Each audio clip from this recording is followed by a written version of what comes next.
The book of First Kings, chapter 6. And it came to pass in the 480th year after the children of Israel were come out of the land of Egypt, in the 4th year of Solomon's reign over Israel, in the Mount Zeph, which is the 2nd month, that he began to build the house of the Lord. And the house which Solomon built for the Lord, the length thereof was 80 cubits, and the breadth thereof 20 cubits, and the height thereof 30 cubits. And the porch before the temple of the house, 20 cubits was the length thereof, according to the breadth of the house, and 10 cubits was the breadth thereof before the house. And for the house he made windows of narrow lights. And against the wall of the house he built chambers round about, against the walls of the house round about, both of the temple and of the oracle, and he made chambers round about. The nethermost chamber was 5 cubits broad, and the middle was 6 cubits broad, and the third was 7 cubits broad. For without in the wall of the house he made narrowed rests without around about, that the beams should not be fastened in the walls of the house. And the house, when it was in building, was built of stone, made ready before it was brought thither, so that there was neither hammer nor axe nor any tool of iron heard in the house while it was in building.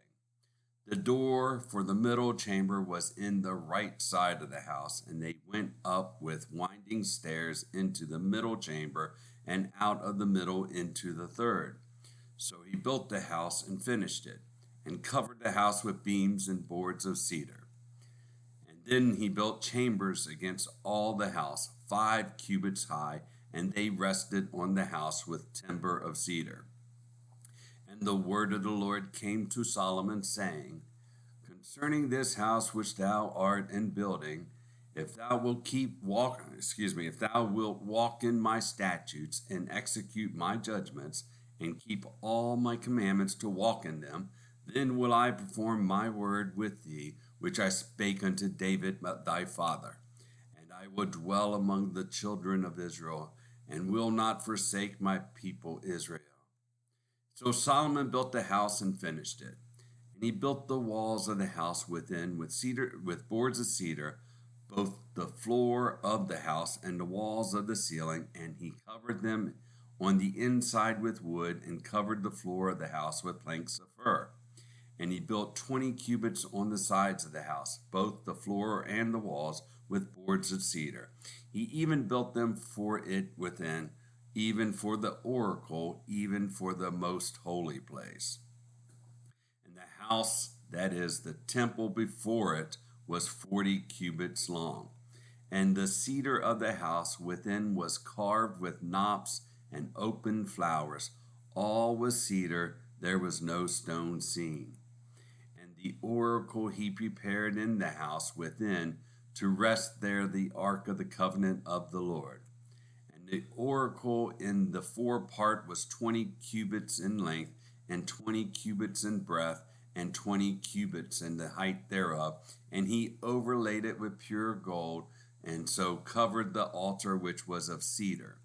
So Solomon overlaid the house within with pure gold, and he made a partition by the chains of gold before the oracle, and he overlaid it with gold.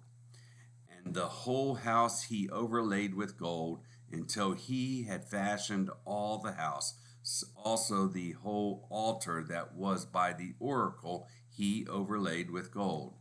And within the oracle he made 2 cherubims of olive tree, each 10 cubits high.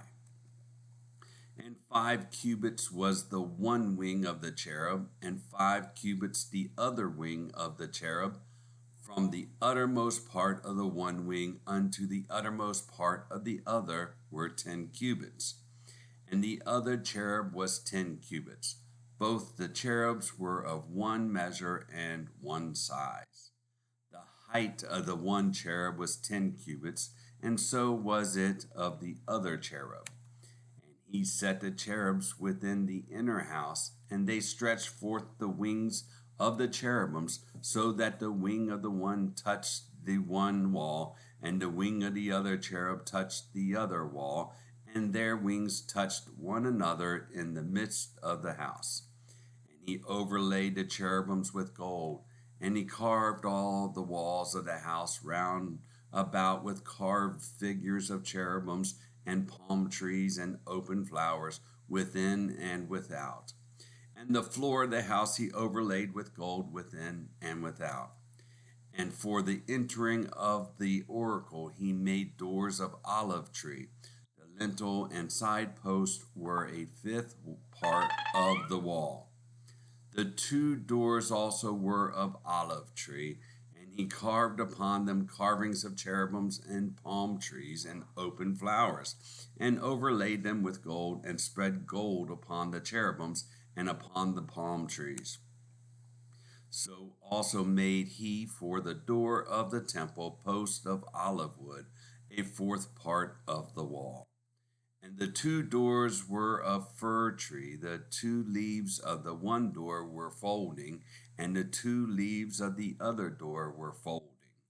And he carved thereon cherubims and palm trees and open flowers, and covered them with gold fitted upon the carved work. And he built the inner court with 3 rows of hewed stone and a row of cedar beams. In the 4th year was the foundation of the house of the Lord laid in the month of Zeph. And in the 11th year, in the month Bul, which is the 8th month, was the house finished throughout all the parts thereof, and according to all the fashion of it, so was he 7 years in building it. That's the book of 1 Kings, chapter 6.